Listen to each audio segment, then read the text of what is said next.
Hey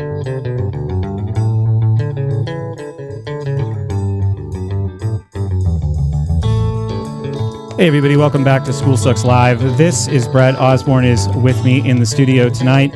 And on the line, I have two guests out in Keene, Derrick J. Freeman and Michele Seven. And tonight we are covering the argumentum ad baculum, the appeal to force. What happens when people want to challenge the myth of authority? Well, what's waiting for them next is usually violence or a cage or a fine or handcuffs or something. And like I said before, we have two experts on that subject. So I want to get right to Derrick J first. You have been the star. Is it okay to call you the star? Did we lose them? Glasses. Oh. Yeah, I've got some shades on tonight, so I feel like a star. Excellent, excellent. So, I mean, this is a documentary that was produced and edited by a gentleman named Bo Davis and Ian Freeman from Free Talk Live. And can you just tell us about how this project came about? If somebody stumbles across this and says, where would such a thing come from? How would you introduce this? Well, it was pretty organic. I would say documented my move here to the Shire up in New Hampshire from Philadelphia. And I am interested in videography. I was videotaping all the activism and things I was doing down in Philadelphia. And so I just continued that and maybe amped it up a little bit with the help of all the media here in Keene. So as I was just living my life, I was documenting what was going on, and some very interesting things happened. I happened to get arrested 5 times over the last year, and so that makes for really good video. And Ian and Bo and I just had this discussion, just sort of saying, like, we should pool this all together and just make it one easily digestible film so that folks can get caught up. Because a lot of people who watch the free-keene YouTube channel or watch my YouTube channel, they've seen bits and pieces of the things that have happened to me and the things that happen to activists here in Keene and the rest of New Hampshire, but they may not get the full picture of, like, why are the police aggressing against these people? Why are the activists acting in such a way towards the police when they say want to give the police a hug? That's a sort of a strange thing to do, but when you see the full picture of it all, it makes a lot more sense. So that's sort of where the film came about. It was an answer to those questions. Excellent.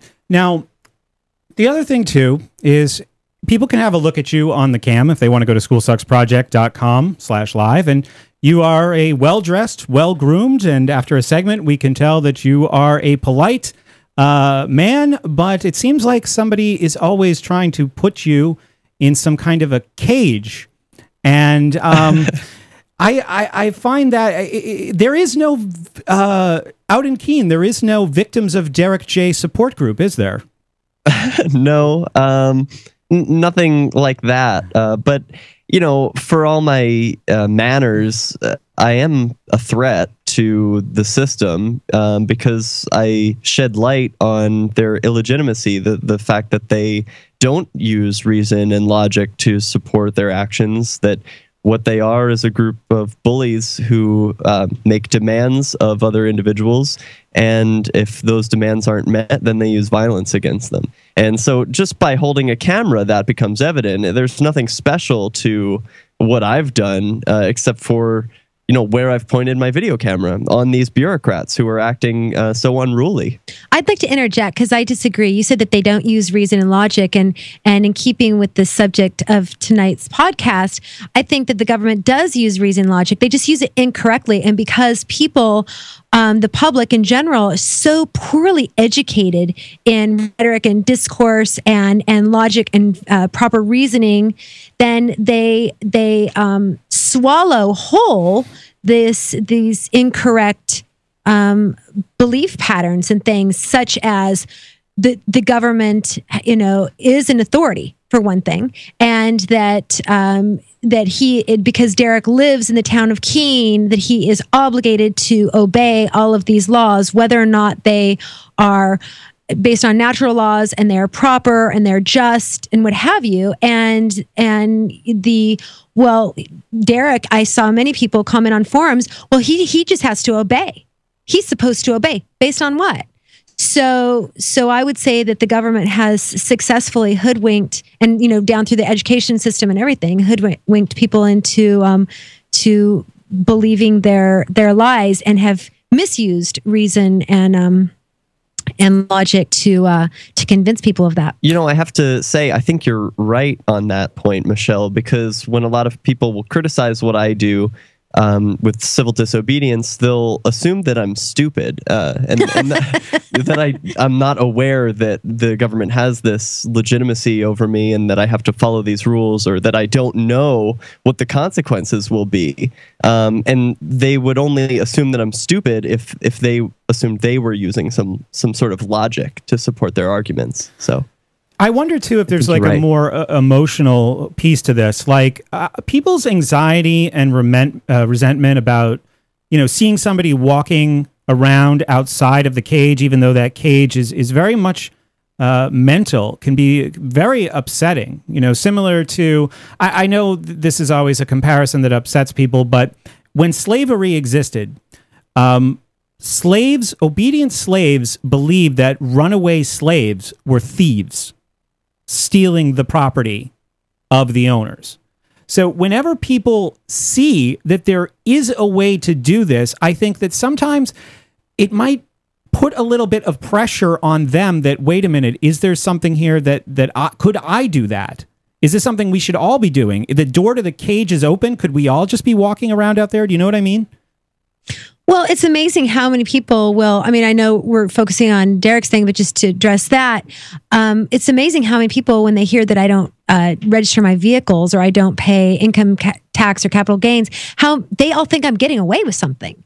And, one thing that I've said to them repeatedly is, if there was a rabid dog that bit you, would you want me to then stick my hand out so it could bite me too, so that it would be fair? Mm. Yeah, I think we hear that that kind of thing a lot.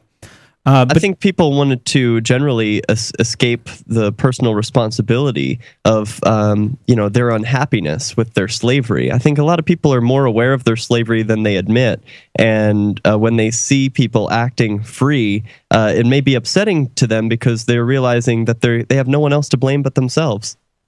Well, I think, too, that this is a little bit different. This is kind of a different perspective on this. But sometimes I think it's easier for people to blame themselves. And you think there's a lot of language in government and politics that allows people to blame themselves. Because I think if you tell yourself a story, in political participation, that something is your fault, right? It's easier to escape this idea that we might just be subjected to the whims of sometimes dangerous, sometimes vicious people. And I think this is true in abusive relationships where if there's spousal abuse, one person might say about the other person, I shouldn't have provoked him, her when they were drunk. The kind of stories that people tell themselves to gain a greater sense of control. But we're going to talk more about this in just a minute. This is School Sucks Live, 843-JOIN-SSP. Give us one more segment and then we'll take some calls. We'll be right back.